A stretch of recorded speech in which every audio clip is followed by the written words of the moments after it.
What do you do when your dream company, Google, rejects you after your very first interview? Most people give up. Today's guest took that rejection, went into ghost mode, and leveled up her skills so hard that the Google recruiter actually called her back. But she didn't stop there. She went on to crack Microsoft, Coinbase, Flipkart, and Adobe, all entirely off campus.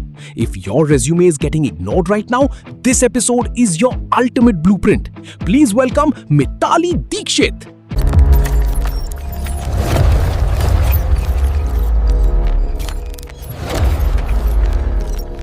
Before we start, could you please give us a quick introduction of yourself? Yeah.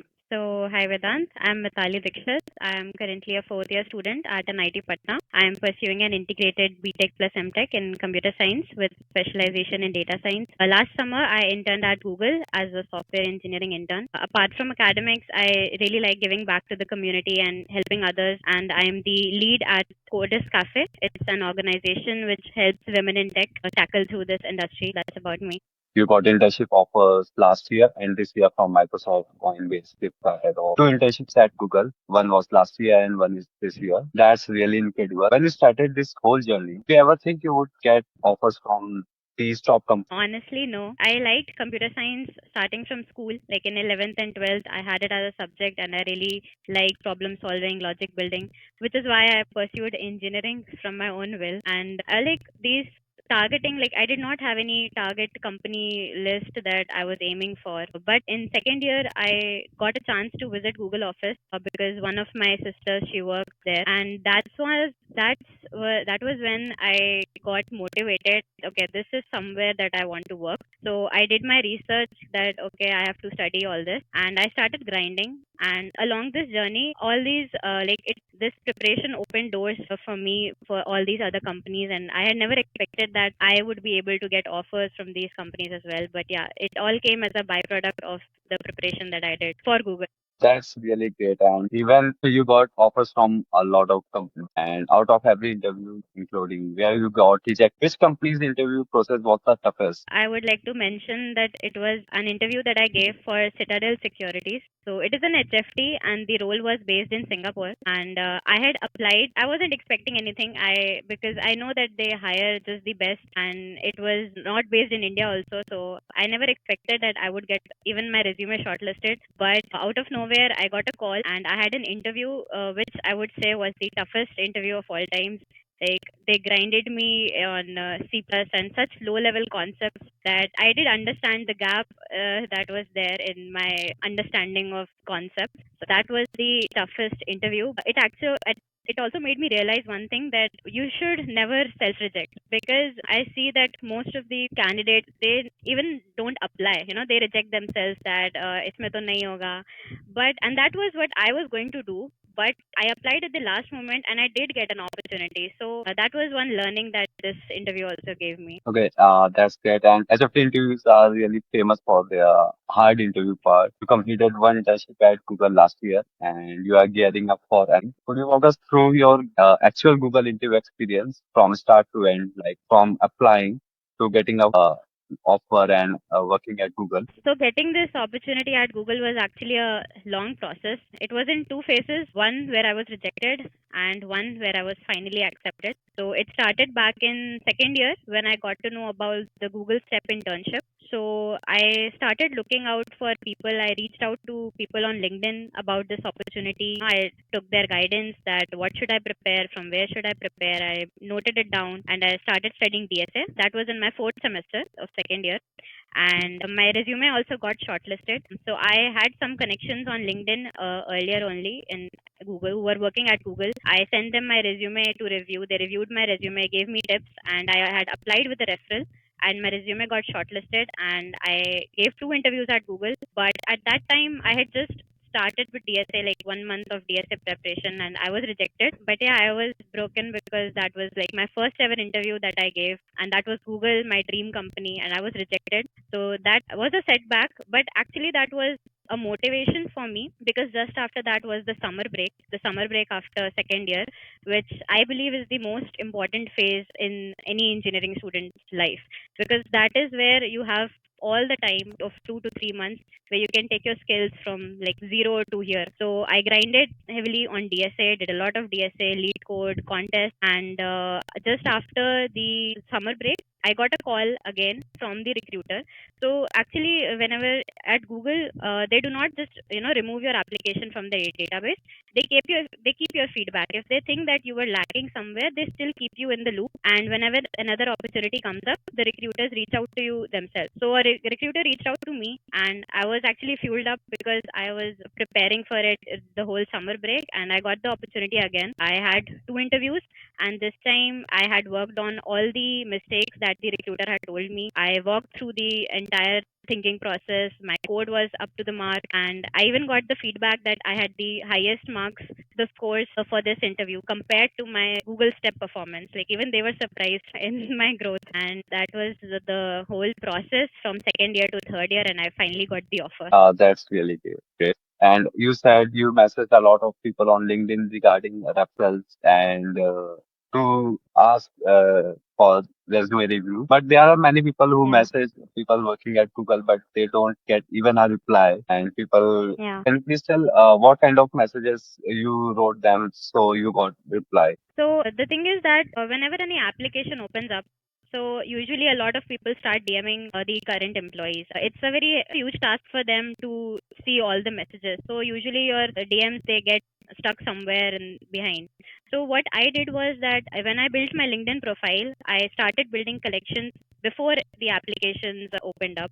So I had people in my connection from before itself, so that whenever an application opens up, I do not have to start from the sending a request, waiting for it to get accepted. I already had them in my connections, and I was able to send a direct message. So that is one thing that made it easier for me.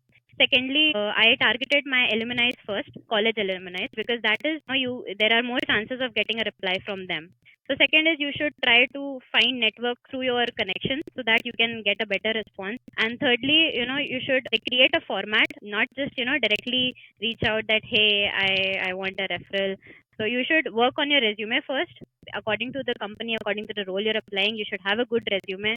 First, you should try reaching out your college seniors, and then work on a good message. Tell about yourself, what you can bring to the company, and why they should choose you along with your resume, and a polite message. And yeah, it is a time taking process. Like when I was applying for Microsoft, I had to DM around like 15 to 20 people at a time, and then I would get but yeah, I would definitely get response from one or two. So yeah, it is a time taking process, but don't give up.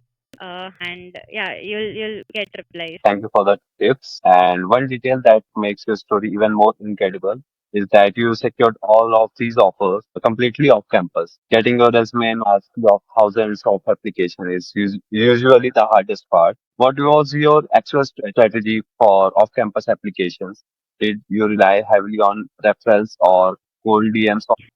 So my strategy was staying active in the tech community. One thing that I did was just a second. I'll just repeat again. So my strategy was simple. It was staying active in the tech community. So one thing that I did was before even preparing for anything was doing my research. So I think that is a very important part. So I did my research. I made a plan that okay, what are the opportunities that I have? What are the options that I have for me? I noted it down. When do companies hire? Like what is the like some companies hire during July, some companies at September. So I made a timeline of all the opportunities, all the companies that I wanted to target. Then there were two ways you could apply. There were company events, for example, hackathons, and then there were direct applications through job portals. And I got offers through both of them. Like the offers that I got from Adobe, Flipkart, even Amazon, I got the interview invite. That was all through hackathons. So that was like I did not aim to get offers from them. That was just staying active, participating in hackathons, company events, and exploring. And these offers through hackathons, they are a great way to you can skip all this referral process, and it all gets skipped, and you can directly get an interview chance. So that is one of the easier way compared to reaching out cold DMs. So that is one suggestion that I would give to everybody is staying active and participating in hackathons. Second strategy was building good network, having connections on LinkedIn, Twitter, and that definitely helped me getting referrals. And even without referral, you can just take guidance. Never hesitate in taking guidance from others, getting your resume reviewed or anything, and that helped me build my profile such well. Even my LinkedIn profile, I got some invites like Stripe and more companies, recruiters, they directly reached out to me through my LinkedIn profile. Because my LinkedIn profile was active, I had it like I used to keep posting about tech, about what I was doing. So these are different ways in which some ways you reach out to the company, and in other ways you can make the company reach out to you. So this was my strategy, and it worked really well. Thank you for sharing your strategy. And a lot of students are actively preparing for these major product-based companies right now. And they are always trying to figure out the optimal roadmap. If a student is listening to this and starting completely from scratch today, what is your step-by-step plan for them? How they should prepare for PVC? So I think the first step they should do is do their research well. Search about the company they are targeting. What are the values that they look into for a candidate? What is their hiring process? How many rounds do they have?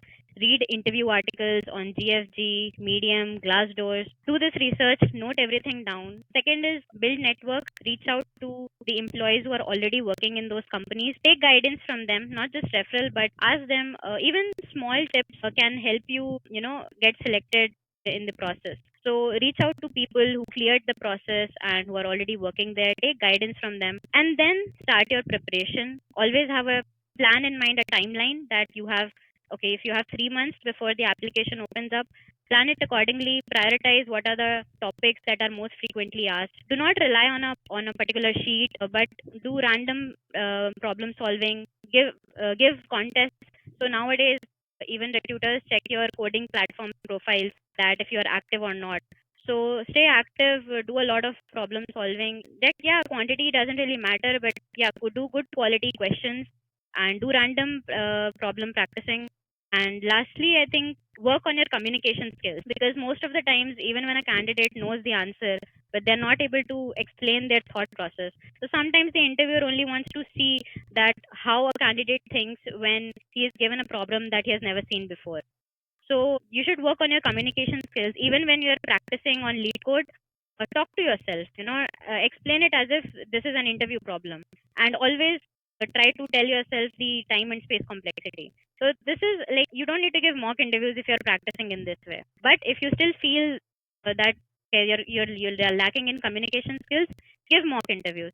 For mock interviews, there are platforms also, but what I did was I reached out to my seniors, to my sister, my brother, and I used to request them before an interview that please, take a mock interview, and that really helped me in understanding, getting over the nervousness that a candidate has during the interview. If you're confident, if you're confident in yourself, even if you're not able to give the exact answer, the interviewer might select you over the other candidates. So yeah, that's I think the suggestions I would like to give. Great. And just imagine students' resume is cleared and they got the interview call. But the main thing is they usually get DSA questions in their interview. How did Yeah. you prepare for those interview questions? Like from where you started getting those interview questions and how you learned DSA? Okay. So I started with the DSA fundamentals. There was this Abdul Bari course on YouTube. I, studied all the fundamentals from basics. Once my basics were clear, I started working topic wise. There are different YouTubers, like there is Striver. For some topics, I refer to Striver, and then for some, there is Aditya Verma, and some other YouTubers is Love. So I refer to their playlist for topic wise strengthening myself. Sometimes I used to read on GFG. There are articles of top interview problems topic wise. So after learning the basics, then going topic wise, then I used to always give contests.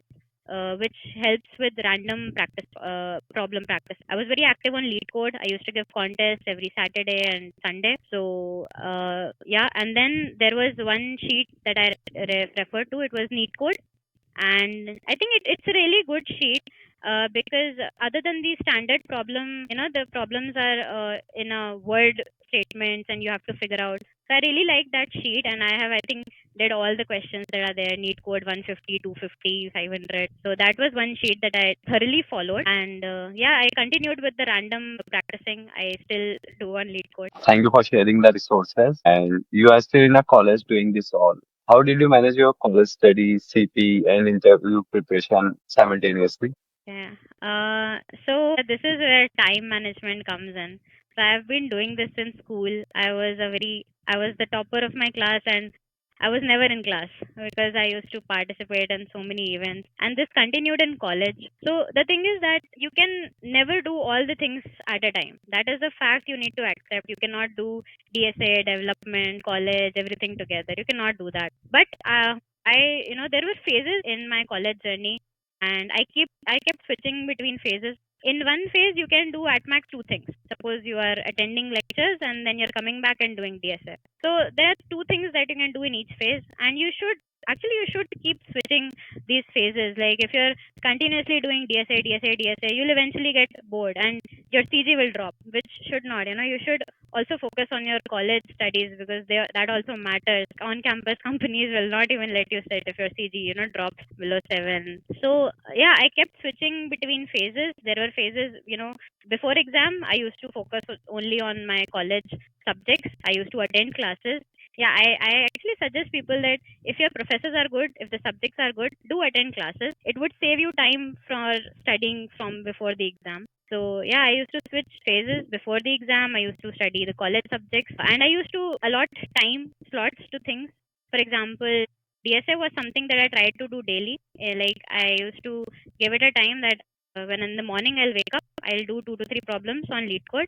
Then I'll spend the rest of the day attending lectures and doing some development, and then I'll come back at night. Maybe I'll give contest or 1 or 2 problems. And development, I think I mostly did during holidays because it takes a lot of time in debugging and learning the tech stack and everything. So this was something that I followed, but others can do as they required. What I did was I did DSA on a daily basis, college studies as per the exams, how near are the exams, and development I used to do in my summer break or winter break or holidays. That was how I managed these things while still participating in college events as well. Great. And one last question. What's the biggest mistake you see people making when they interview at top tech companies? Yeah, so I think the biggest mistake that people do is not not doing their research about the company and not working on their communication skills. Because practicing is, you may be lucky that you may get a question that you have seen before. Some may be unlucky that you get a question that you've never seen before. So what from my experience I've learned is that the interviewer wants to know your thinking process, and that can only be reflected by communicating well. So always, whenever you're practicing, communicate, give mock interviews, and work on your communication skills, because that can improve your confidence level and also improve your chances of getting hired. And doing your research about the company, ask good questions, and you should do your preparation as per the company evaluates the candidate. So I think that are two things that if you work on them along with your preparation, it will improve your chances of getting hired. Okay, that's great. And thank you, Mitali, for sharing tips and everything and your interview experience, especially. Yeah. Thank you for having me and letting me share my experience.